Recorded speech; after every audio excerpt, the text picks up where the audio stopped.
Hello hi दर्शनार्थी नमस्ते सम्पूर्ण साथीहरूमा शुभ्यानी सुपल सुवर्णिन सुप्रभात शुभ लाभ चाहन्छु सस्वीकार दिनुहोला है म हजुरहरूको अर्पणको साथी अभाइ कान्छु नवीन बस्यो।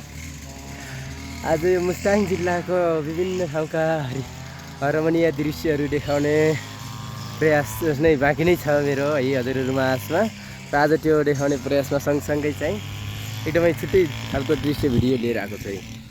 यतातिर सरर लगाएर यो मुस्ताङ जिल्ला चाइनाको नजिक पनि पर्छ होइन। चाइनाको नजिक पर्नेको कारणले गर्दाखेरि चाहिँ सरर घाँस काट्ने क्रम चलिरहेछ मिसिनले है। हेर्नु है चाइनाको जस्तै सेम तरिकाले अब मिसिनले घाँस काट्नुहुन्छ कि यतातिर चाहिँ सरर घाँस काट्दै हुनुहुन्छ है।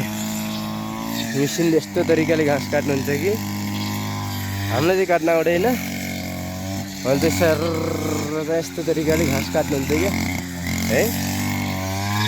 अन्त यस्तो दामी तरिकाले घाँस काटिदिनुहुन्छ कि मिसिनले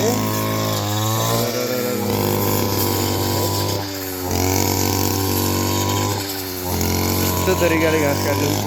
हाम्रो बाले हाम्रो घरबेटी हुनुहुन्छ उहाँ चाहिँ घरबेटीले एउटा काट्न राख्नु भएको छ। अब सुरुवात सरर लगाएर